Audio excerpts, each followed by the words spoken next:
Hello guys, welcome back to my channel Rupali dot Ganesh. কেমন আছো সবাই? আশা করছি খুব ভালো আছো। আমি খুব ভালো আছি। সবাইকে গুড আফটারনুন। আর এখন বাজে 12টা আর আমরা রেডি হয়ে পড়েছি। আমি যেহেতু বেরিয়ে পড়ছি, যেহেতু আমি যাব একটু বাবার বাড়িতে। তো আজকে যেহেতু একটা দরকারে যাব, মেকআপ আর্টিস্ট মানে মেকআপের একটা কাজে যাব।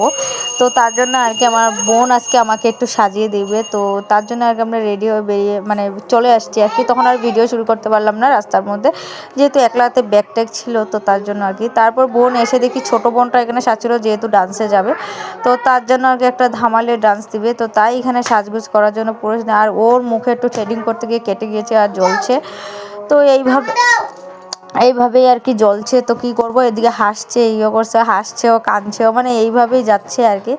তো খুব জ্বলছিল। তো এখানে আর কিছু করার নেই। তো হাসি ফুর্তি তামাশা সব কিছু মিলেই আমরা আর কি ওটা করি। তো যাই হোক, এখানে হাসি ফাসি করে। আর এখানে হলো আমরা এখন এখানে মেকআপের জন্য পুরো প্রস্তুতি নিয়েছি। আমি বলছিলাম এক হাতে শাখা পরেছিস বলে, এরকম বলে মানে হাসি ফুর্তিতেই আর কি রয়েছি। তো যাই হোক, এখানে আমরা বোনকে যাই হোক এখানে গালের মেকআপ মানে মুখের মেকআপটা কমপ্লিট করার মোটামুটি হওয়া যাওয়ার পর তারপর আমরা আবার চোখে ওই মেকআপটা দিয়ে দিচ্ছে।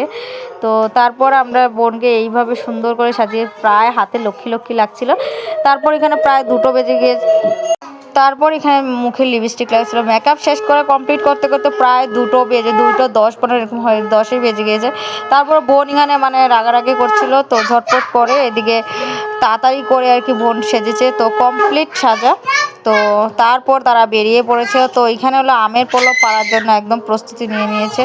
তো দেখতে ইচ্ছে পাচ্ছে আম পল্লব পাচ্ছে। তো বোন এখানে অনেকটাই, তো যাই হোক এখানে তারা আর কি আম পাতা নিয়ে, আম পল্লব নিয়ে তারপরে তারা এখানে আর কি যাচ্ছে। তো বোনকে বেশ সুন্দর লাগছিল। তো যাই হোক তারপরে মা একটু আগে দিয়েছিল, আমার মা একটু সাজু সাজু দিয়ে দিল। তারপরে আমরা এখানে দেখলাম। তো আমি এখন মেকআপ করব। তো বোনকে এখানে 2টোর সময় বসিয়ে বসতে তো পারছো, আমি এখন সাজুগুজু করছিলাম। তারপর আমি এটা শাড়িটা পরে নিলাম, বোনই পরিয়ে দিয়েছি, যেহেতু আমি বোনের মেকআপটা দেখার জন্য, যে বনুর মেকআপ আসলে মেকআপ প্রচুর আছে বনুর। তো মেকআপের শাড়িটার এগুলো আর কি মানে কীভাবে পরায় বোন, তো বেশ সুন্দর করে পরায়। তো সেইভাবে আর কি আমি তার জন্য আর কি বোনের মানে দেখলাম যে বোন মেকআপে আর কি মেকআপ কিছুটা শিখে নিয়েছে নিজে নিজেই, কেমনে কেমনে শিখেছে। তো ও তো মেকআপ আর্টিস্ট নয়। তো তাই আর কি বোনকে বলছিলাম একটু আমার সাজিয়ে দিতে। বোন বললো আমাকে সাজিয়ে দেবে। তারপর আমি চলে আসলাম, কিন্তু আমি বেশি সময় বসতে পারি না গাইস, এই একটা প্রবলেম।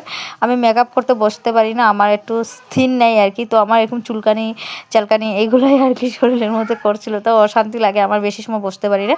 আমি আধ ঘন্টাই বসতে পারি না এক জায়গায়, আমার ওগুলো চটপট চটপট সারাদিন করতে লাগে, আমার এই একটা প্রবলেম। তারপর আমি এখানে সাজগুজের মধ্যে পুরোই বসেছিলাম। তো বহু সময় বসতে বসতে বসতে কিন্তু আমার শরীর ক্লান্ত করে নিচ্ছে আস্তে আস্তে। তারপরে ক্লান্ত করে নিচ্ছে, কিচ্ছু করার নেই, আমার শরীরটা মানে আর পর আমি কথা, তখনও কিন্তু আমি ভালোই ছিলাম। তারপরে এই যে আমার হঠাৎ করে শরীরে কী করে নিয়েছে, আমি হাসছি কিন্তু আমার মনের জোরে আমি হাসছি। তো আমার মনের জোরটা সবচেয়ে বড় বেশি গাইজ।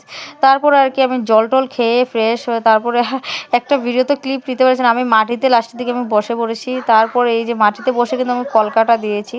তো আমার বোনও আমাকে কলকাটা দিয়ে দিয়েছে। তো আমি এইভাবে সেজেছি। তো কেমন লাগলো আমাকে একটু কমেন্ট করে বলবে। ভিডিওটা ভালো লাগলে অবশ্যই লাইক শেয়ার কমেন্ট অবশ্যই করো, পাশে থাকবে। টাটা।